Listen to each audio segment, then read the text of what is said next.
Mungkin hari-hari ini kita sementara dikuasai oleh dosa, oleh kelemahan yang mengikat kita begitu erat.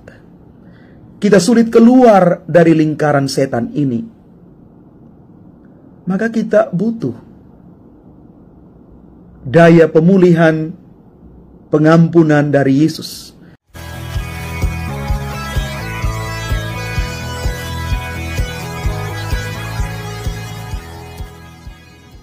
Salam Bapak Ibu, Saudara dan Saudari, sahabat-sahabat garam dunia yang terkasih.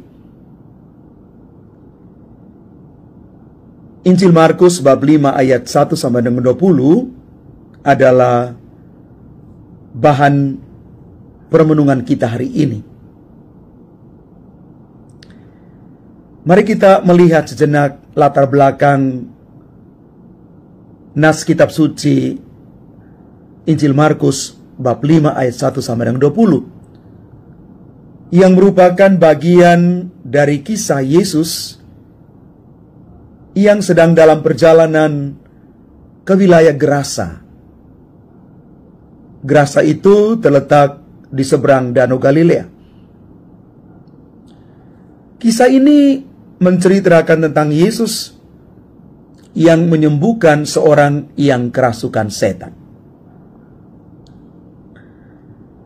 Maka kisah yang kita baca dalam Injil Markus ini dapat dibagi menjadi beberapa bagian. Yang pertama, dalam ayat 1 sampai 2 digambarkan Yesus dan murid-muridnya tiba di Gerasa. Selanjutnya pada bagian kedua, dalam ayat 3 sampai 5, seorang yang kerasukan setan itu datang kepada Yesus. Bagian ketiga, Yesus memerintahkan setan untuk keluar dari orang tersebut. Dalam ayat 6 sampai 13. Dan pada bagian keempat, orang tersebut disembuhkan dan dia kembali normal. Dia pulih. Kita boleh baca dalam ayat 14 sampai dengan 15. Dan pada akhirnya di bagian terakhir, bagian kelima, Yesus memerintahkan orang tersebut untuk memberitakan tentang keajaiban yang telah terjadi atas dirinya di dalam ayat 16 sampai 20. Bapak Ibu saudara-saudari yang terkasih, dari kisah ini kita mau merenungkan bahwa Yesus menunjukkan kekuasaannya atas setan dan roh-roh jahat dengan memerintahkan setan untuk keluar dari orang tersebut. Ada satu kuasa ilahi, otoritas ilahi yang ada dalam diri Yesus. Dan kuasa ini mampu memerintahkan kuasa setan dan roh jahat apapun supaya keluar dari orang yang sementara terbelenggu itu.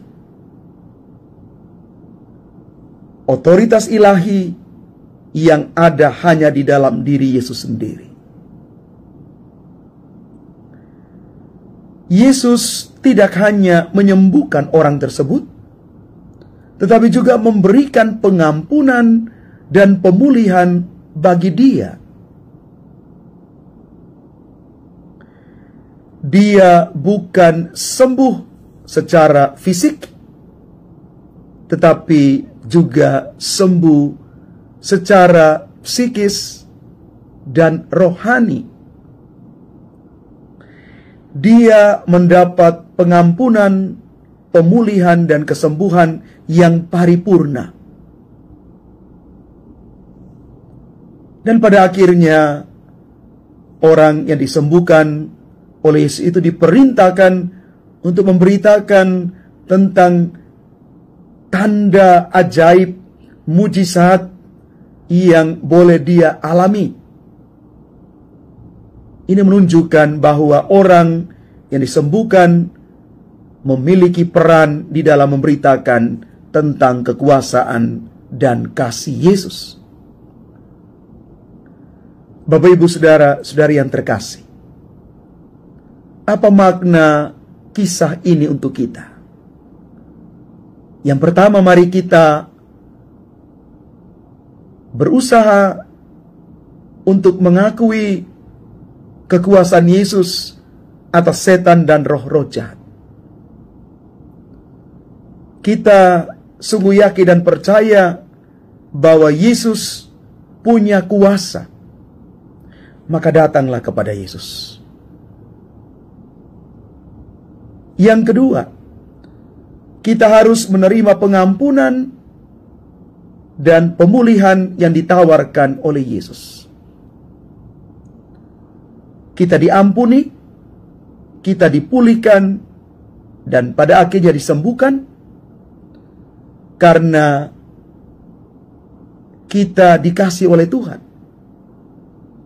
Bukan karena jasa-jasa kita, tetapi karena Allah itu sungguh berkehendak atas kita.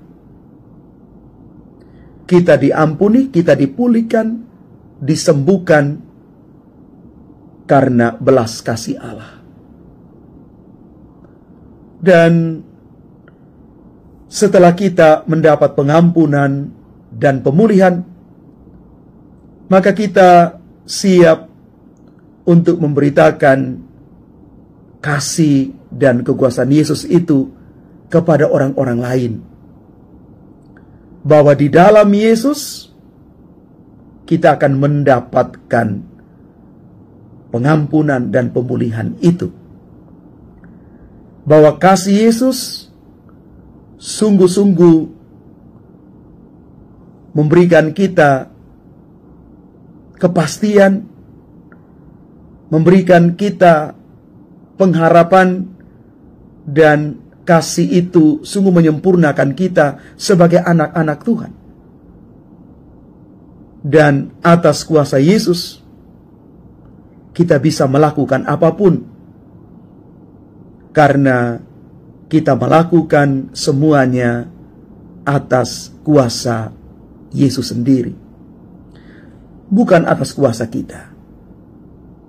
Mari Bapak, Ibu, saudara-saudari yang terkasih, mungkin hari-hari ini kita sementara dikuasai oleh dosa, oleh kelemahan yang mengikat kita begitu erat. Kita sulit keluar dari lingkaran setan ini. Maka kita butuh daya pemulihan, pengampunan dari Yesus, supaya hidup kita betul-betul diarahkan kepada kebaikan. Dan kita juga siap menjadi saluran berkat untuk membantu saudara-saudari kita yang lain untuk juga mengalami kasih, pengampunan, dan pemulihan dari Yesus sendiri.